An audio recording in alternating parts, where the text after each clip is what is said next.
అనంతపురం జిల్లా the trellis English medium పాఠశాల విద్యార్థులు సమర్పించు కదంబ కార్యక్రమం వింటారు. నిర్వహణ శ్రీమతి భార్గవి గారు, ప్రధాన ఉపాధ్యాయురాలు. రూపకల్పన ఉపాధ్యాయ బృందం. వ్యాఖ్యాత పూర్విక. ముందుగా ప్రార్థనా గీతంతో మన ముందుకు వస్తున్నారు చిన్నారులు హర్షిత మరియు షణ్ముఖ. జయ జయ శుభకర వినాయక శ్రీకాణిపాకవర సిద్ధి వినాయక. జయ జయ శుభకర వినాయక శ్రీకాణిపాకవర సిద్ధి వినాయక. బాహుదా నదీ తీరములోన బావిలోన వెలసిన దేవా, మహిలో జనులకు మహిమలు చాటి ఇహ పరముల నిడు మహానుభావ. ఇష్టమైనది వదిలిన నీకడ ఇష్ట కామ్యములు తీర్చే గణపతి. కరుణను కురియుచు వరములను సగుచు నిరతము పెరిగే మహాకృతి. సకల చరాచర ప్రపంచమే సన్నుతి చేసే విఘ్నపతి. నీ గుడిలో చేసే సత్య ప్రమాణం ధర్మదేవతకు నిలుపును ప్రాణం. విజయ కారణం విఘ్ననాశనం కాణిపాకమున నీ దర్శనం. జయ జయ శుభకర వినాయక శ్రీకాణిపాకవర సిద్ధి వినాయక. జయ జయ శుభకర వినాయక శ్రీకాణిపాకవర సిద్ధి వినాయక. మార్పు కలిగించడానికి AI ఆర్టిఫిషియల్ ఇంటెలిజెన్స్ గురించి తెలియజేస్తున్నాడు చరణ్ ప్రీత్. పోయిన సంవత్సరం నోబెల్ ప్రైజ్ విజేతలైనటువంటి జాన్ హోఫిల్టన్ ఇంకా జియోఫ్రీ కింటాన్ వీరిద్దరికి నోబెల్ ప్రైజ్ వచ్చింది. అసలు వీరికి నోబెల్ ప్రైజ్ ఎందుకు వచ్చిందో తెలుసుకుందాం. ఆర్టిఫిషియల్ న్యూరల్ నెట్వర్క్ లో వీరు పడ్డ కష్టానికి ఫలితంగా వీరికి నోబెల్ ప్రైజ్ వచ్చింది. ఆర్టిఫిషియల్ న్యూరల్ నెట్వర్క్ అంటే ఏంటి? మనిషి శరీరంలో ఒక క్రతువు నుండి మరొక క్రతువుకు సమాచారం అనేది ఎలా అందుతుందో ఏఐలో కూడా 3 లేయర్లు ఉంటాయి. Input layer, hidden layer, output layer. మనం ఏదైనా పని చేయాలంటే అది అనుకుంటాము, దాన్ని ఇన్పుట్ లేయర్ అంటారు. చేయాలా వద్దా అని ఆలోచించడాన్ని హిడెన్ లేయర్ అంటారు. ఎందుకంటే మనం చేసే ఆలోచన ఎవరికి కనపడదు కాబట్టి. అవుట్పుట్ లేయర్, ఆఖరికి మనం చేస్తామో లేదో దాన్ని అవుట్పుట్ లేయర్ అంటారు. దీనినే వాడుకొని ఏఐ పని చేస్తుంది. ఎలానో తెలుసుకుందాం. మనము వేరు వేరు వెబ్సైట్స్ లో రకరకాలుగా సెర్చ్ చేస్తుంటాము, దాన్ని ఇన్పుట్ లేయర్ అంటారు. లోపల జరిగే పనిని హిడెన్ లేయర్ అంటారు. ఎందుకంటే లోపల ఏం జరుగుతుందో మనకు కనపడదు కాబట్టి. ఇది ఎక్కడి నుంచో ఇన్ఫర్మేషన్ అంతా తెచ్చుకుంటుంది. అవుట్పుట్ లేయర్, ఆఖరికి మనకు వచ్చే ఇన్ఫర్మేషన్ ని అవుట్పుట్ లేయర్ అంటారు. దీని వలన మనుషులకు ఎన్నో ఉపయోగాలు ఉన్నాయి. మనిషికు పని తగ్గుతుంది, శ్రమ తగ్గుతుంది, అలానే మెదడుకు ఆలోచన తగ్గుతుంది. దీనిలో వీరు ఎన్నో ఉపయోగాలు తెచ్చారు. అలానే వీరి కష్టానికి ఫలితంగా వీరికి నోబెల్ ప్రైజ్ వచ్చింది. NBS నావిగేషన్ శాటిలైట్, ఇది ఇస్రో వారు జనవరి 29వ తేదీన శ్రీహరికోటలో లాంచ్ చేశారు. ఇప్పుడు ఉగ్గు కథల రూపంలో 7వ ఎక్కం చెప్పడానికి మోయి వస్తున్నాడు. రఘునందన, ఈ ఎక్కలు పుట్టించిన సార్లకు దండాలుల్లో నాయనా. అగజూడు ఎవరెవరి లోకాల్లో వాళ్ళు వెళ్తుర్రు, మా బల్లె మాత్రం మా సార్ వెళ్తుర్రు. ఏలుకుంటా ఎక్కాలగే బట్టే చూడు రామా. అగో నా దగ్గరికి వచ్చి 7వ ఎక్కం చదవమని చెప్పిర్రు. నేనెందుకు చదవా? ఇదిగో ఇంటిస్తున్నా చూడుర్రి. 7 ఎక్కమున ఎక్కమున్నది, 7 ఎక్కంన ఎక్కమున్నది, 7 ఎక్కమున ఎక్కమున్నది, 7 ఎక్కంన ఎక్కమున్నది. 7 ఎక్కమేడంట, హే రామ రామ. 7 2 14 గంట, హే రామ రామ. 7 3 21, హే రామ రామ. అగజూడు 7 కొండల వెంకటరమణని అడిగినా 7 4 28. మ్యాథమెటిషియన్ శ్రీనివాస రామానుజన్ అడిగినా 7 4 28. కాబట్టి 7 4 28, హే రామ రామ. 7 5 35, హే రామ రామ. 7 42, హే రామ రామ. అగజూడు ఏ చిరంజీవిని అడిగినా, ఏ బాలకృష్ణని అడిగినా 7 49, ఏ సద్దాం హుస్సేన్ అడిగినా 7 49. కాబట్టి 7 హే రామ రామ 7 హే రామ రామ 7 హే రామ రామ 7 పల్ల 70 హే రామ రామ 7 పల్ల 70 హే రామ రామ. ఇప్పుడు ఆర్మీలో చనిపోయిన తన బిడ్డలు తలుచుకుంటున్న తల్లి బాధను పాట రూపంలో తెలియజేస్తున్నారు అనుష, అశ్విత, పుణ్యకీర్తన.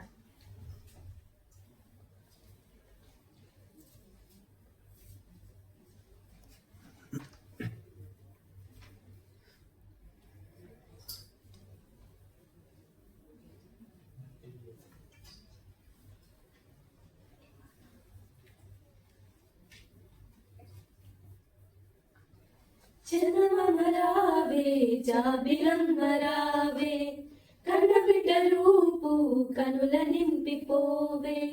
చందమామరావే జాబిలమ్మరావే కన్నబిడ్డ రూపు కనుల నింపిపోవే. కడుపు మంటలెండిపోయనే నా కన్న తల్లి, కలల దీపమారిపోయనే ఓ చిన్ని తల్లి, కలల దీపమారిపోయనే ఓ చిన్ని తల్లి.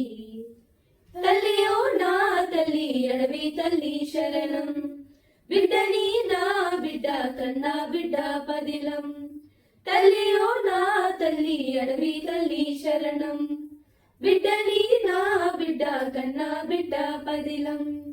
తల్లి వెనుక తల్లివే పర్వతాల చల్లవే, గుబురు చెట్ల నీడవే గరిక పూల పాన్పువే. గలగల సెలయేళ్లతో పారి గొంతు తడుపవే, నిగ నిగ నీ పళ్ళతో కాసి కడుపు నింపవే. లోకాన సగమమ్మ పోరుల సగమమ్మ, లోకాన సగమమ్మ పోరుల సగమమ్మ, అండై గుండెల్లో నిలువవే. అడమగ తేడాల సరిహద్దు చెరిగెనమ్మ, అడమగ తేడాల సరిహద్దు చెరిగెనమ్మ, తోడై నువ్వారాధించవే. శత్రుమూక పొంచిన తలలు తుంచెనమ్మ, రణములోనే బిడ్డ తన రక్తముడిపెనమ్మ.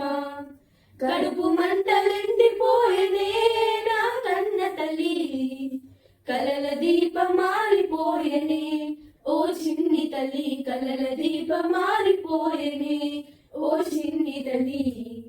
చందమామరావే జాబిలమ్మరావే కన్నబిడ్డ రూపు కనుల నింపిపోవే, కన్నబిడ్డ రూపు కనుల నింపిపోవే. కార్యక్రమంలో ఇప్పుడు ఓట్ ఆఫ్ థ్యాంక్స్ చెప్పడానికి చిన్నారి నవనీత వస్తుంది. నాకేమని పలువురతో నిగ్రహించి పలుకుటమేల, బలవంతమైన సర్పము చలిచీమల చేత చిక్కి చావది సుమతి. భావం ఓ మంచి బుద్ధి కలిగిన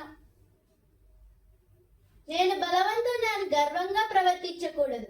ఎందుకంటే ఎంతటి బలవంతుడైనా కొన్ని సమయాలలో తనకన్నా తక్కువ బలం కల వారి చేతులలో ఓడిపోయే అవకాశం ఉంటుంది.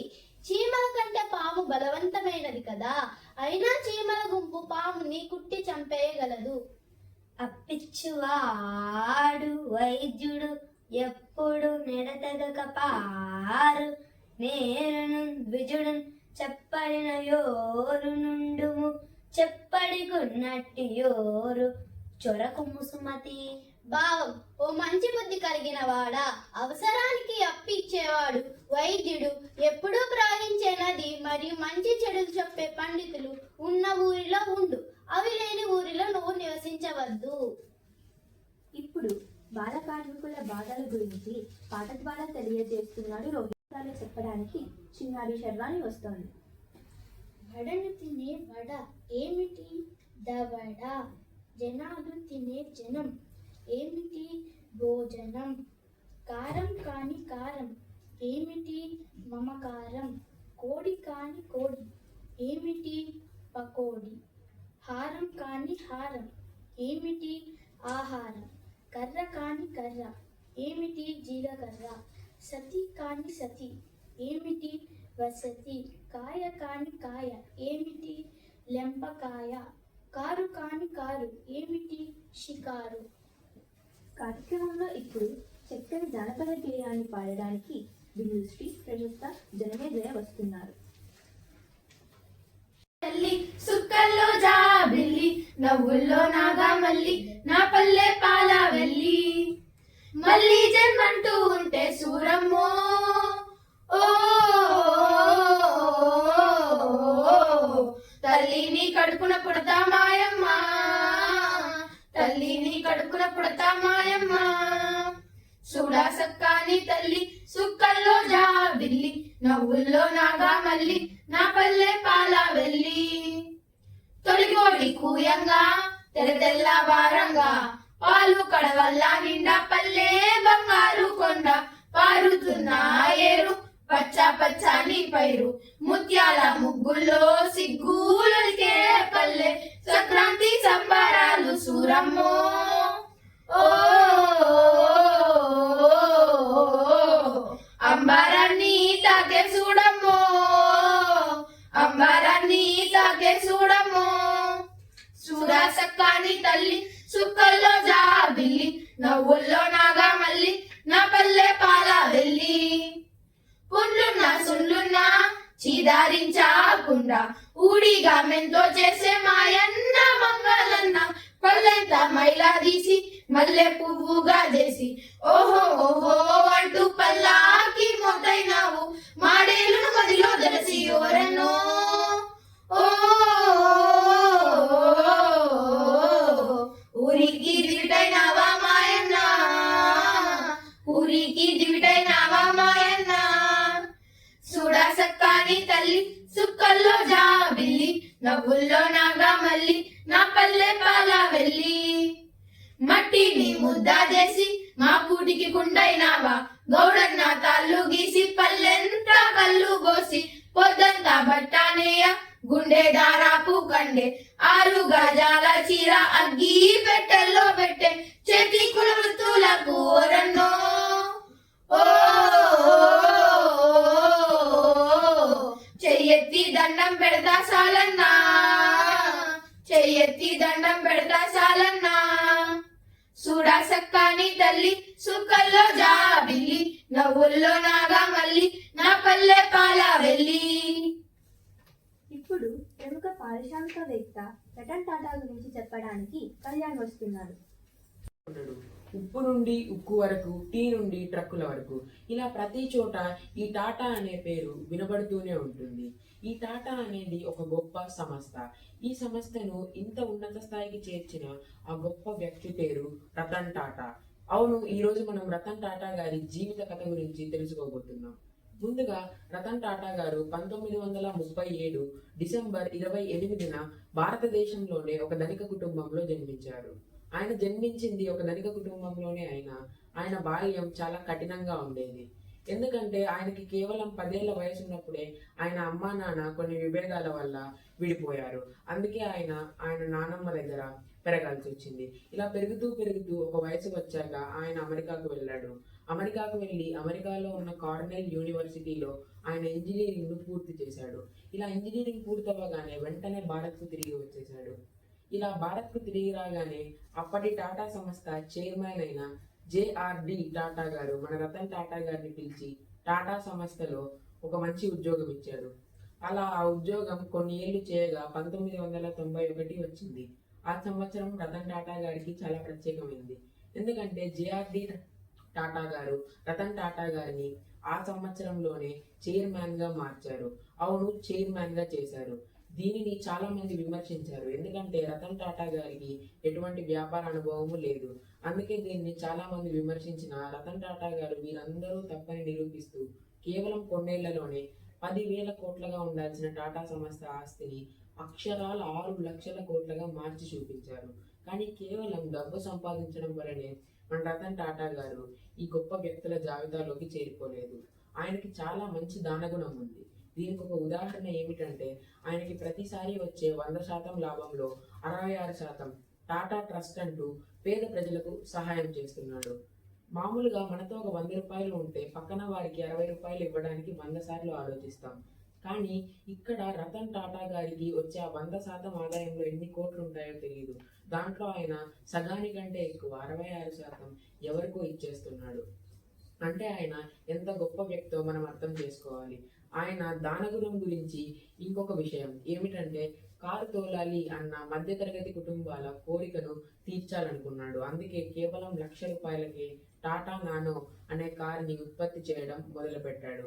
ఇలా ఈ కార్ల ఉత్పత్తి మధ్యలోనే ఆగిపోయింది. ఎందుకంటే విషాదంగా ఆయన 2024 అక్టోబర్ 9న మరణించారు. అవును, ఆయన ఈ భూమిని వదిలి వెళ్ళిపోయాడు. ఆయన ఈ భూమిని వదిలి వెళ్ళిపోయి ఉండొచ్చేమో, కానీ మనం బ్రతికున్నంత వరకు మన గుండెల్లో మనతో పాటు ఎప్పుడూ ఉంటారు. నా వరకు అయితే రతన్ టాటా గారు ఒక మానవ రూపంలో వచ్చిన కర్ణుడి లాంటి వారు. ఇప్పుడు నేను చెప్పింది మీరు అలా విని ఇలా వదిలేయకుండా ఇంకా పలుగురికి పంచుతారనుకుంటూ ఇంత సెలవు తీసుకుంటున్నాను. చక్కని అభినయ గేయాలను పాడడానికి చిన్నారులు అక్షయ మరియు అమీనా వస్తున్నారు. ఆటలు ఆడి పాటలు పాడి అలసి వచ్చానే, తీయ తీయని తాయలో ఏదో తెచ్చి పెట్టమ్మా, నాకు తెచ్చి పెట్టమ్మా. గూటిలోని బెల్లం ముక్క కొంచెం పెట్టమ్మా, గూటిలోని బెల్లం ముక్క కొంచెం పెట్టమ్మా. చాటాలోని కొబ్బరి కోరు చరుడు తీయమ్మా, చాటాలోని కొబ్బరి కోరు చరుడు తీయమ్మా. అటక మీద అటుకలకుండా అమ్మ దింపమ్మ, అటక మీద అటుకలకుండా అమ్మ దింపమ్మ. తీయ తీయని తాయలో మీదో తీసి పెట్టమ్మా, నాకు తీసి పెట్టమ్మా. ఇప్పుడు మీద సూక్తం చెప్పడానికి సత్యసాయి వస్తున్నారు. ఓం యశ్చందసాం వృషభో విశ్వరూపః ఛందోభ్యోऽధ్యమృతాత్ సంబభూవ సಮೇంద్రో మేధయా స్పృణోతు అమృతస్య దేవధారణో భూయాసం శరీరం మే విచర్షణం జిహ్వా మే మధుమత్తమా కర్ణాభ్యాం భూరి విశ్రువం బ్రహ్మణః కోశోऽसि మేధయా పిహితః श्रुतं मे गोपाय मेधा देवी जुषमाना न आगाद्विश्वाची भद्रा सुमनस्यमाना त्वया जुष्टानुदमाना दुरुक्तान् बृहद्वदेम वितते सुवीराः त्वया जुष्ट ऋषिर्भवति देवि त्वया ब्रह्मा गतश्रीरुतत्वया त्वया जुष्टश्चित्रं विन्दते वसुसानो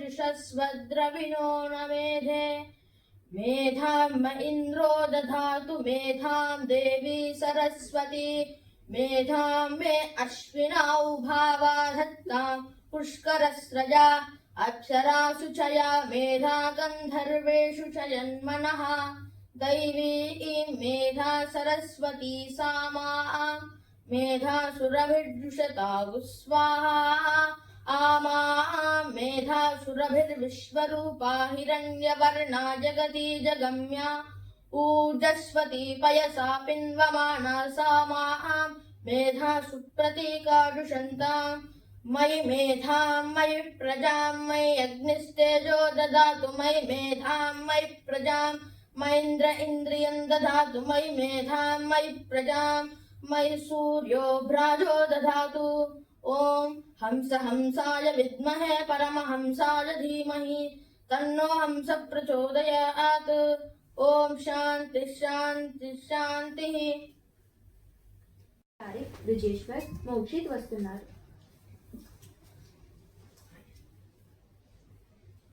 ఆగస్టు 28 ఆంధ్రుల ఆవేశాన్ని కబలించిన ఓ ఉన్మాది జలియన్ వాలా బాగు అయ్యింది బషీర్ బాగు కురుక్షేత్ర రణరంగం అయ్యింది భాగ్యనగరం ఇది సహస్రాబ్ది నూతన కానుక శవాల కురుపుల నడుమ జరిగే వేడుక. ఆగస్టు 28 ఆంధ్రుల ఆవేశాన్ని కబలించిన ఓ ఉన్మాది దేశానికి వెన్నెముకని రైతన్నని పొగడిన వారే ఆ రైతుల నడ్డి విరిసే పనులు అడ్డుగోలుగా చేస్తున్నారే రైతుల నడ్డి విరిసే పనులు అడ్డుగోలుగా చేస్తున్నారే కల్తీ పత్తి విత్తనాలతో సతమతమయ్యే రైతులంతా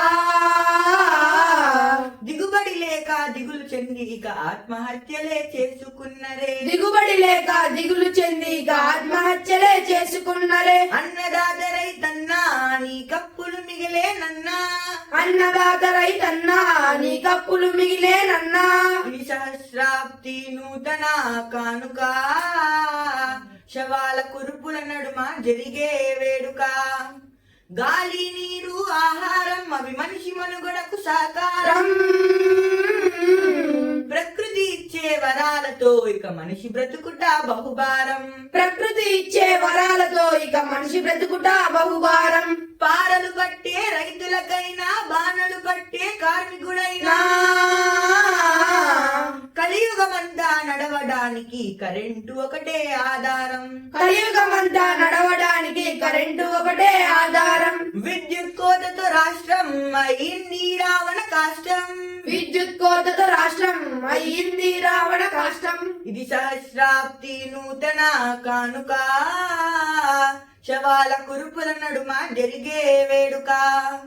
ప్రపంచ బ్యాంకు మాటకు తలొంచి ప్రభుత్వాలు ఛార్జీలు పెంచే. ఎకాయికిన ఈ పెంచుటేలని ప్రతిపక్షాలు ప్రశ్నించే. ఎకాయకిన ఈ పెంచుటేరని ప్రతిపక్షాలు ప్రశ్నించే. చినుకు చినుకు మా వరదలాగా ఈ గొడవకు ఆంధ్ర దేశం కదిలే. ఏమవునో అని ఎదురు చూసి ప్రజ కళ్ళలో కారం చెల్లిపోయిరే. ఏమోనో అని ఎదురు చూసే ప్రజ కళ్ళలో కారం చెల్లిపోయే. తల్లిదండ్రి లేని పసి బిడ్డ అయింది ఆంధ్రుల గడ్డ. తల్లిదండ్రి లేని పసి బిడ్డ అయింది ఆంధ్రుల గడ్డ. ఇది సహస్రాబ్ది నూతన కానుక గాయం మానిద మిగలను చెరగని మచ్చగా. ఆగస్టు 28 ఆంధ్రుల ఆవేశాన్ని కబలించిన ఓ ఉన్మాది. తరువాత మహాభారతంలోని దుర్యోధనుడు డైలాగ్ చెప్పడానికి జనమేజయ వస్తున్నాడు. ఆచార్యదేవా, ఏమంటివి జాతులకు మన సూత సతులకు నిల్వ అర్హత లేనందువా? ఎంత మాట, ఎంత మాట! ఇది క్షేత్ర పరీక్ష కానీ క్షత్రియ పరీక్ష కాకూడదు. ఇది కుల పరీక్ష అందువా? మరి మీ తండ్రి భరద్వాజుని జననం ఎట్టిది? అది జిబుక్సాకరమైన నీ సంభవం ఎట్టిది? మట్టి గుండెలో పుట్టితీవు కదా, మరి నీది ఏ కులం? ఇంత ఎలా అశ్వత్ పితామహుడు కురుకుల వృద్ధుడైన ఈ శాంతనవుడు శివసముద్ర భార్య గంగా గర్భమున జన్మించలేదా? మరి ఈయనది ఏ కులం? నాతో చెప్పించువేమయ్యా. మా వంశములకు మూల పురుషుడైన వశిష్ఠుడు దేవవేశ పూర్వశీ పుత్రుడు కాడా? ఆయన పంచమి జాతి కన్య అయిన అరుంధతి శక్తిని, ఆ శక్తి చండాలంగనేందు పరాశరుని, ఆ పరాశరుడు పల్లెపడిచైన మత్స్యగంధి ఎందు మా తాత వ్యాసుని, ఆ వ్యాసుడు విధవానురైన మా పితామణి అంబికతో మా తండ్రిని, మా పినపితామణి అంబాలికతో మా పినపితామణి పాండురాజును, మాతో ధర్మ నిర్మాణచరుడని మీకే కీర్తించబడుతున్న ఈ విదురదేవుని కనలేదా? సందర్భావసరంను బట్టి క్షేత్ర బీజ ప్రాధాన్యమైన మా శంకర గురు వంశము ఏనాడో కులహీనమైనది కాగా నేడు కులము అని వితండవాదం ఎందుకని?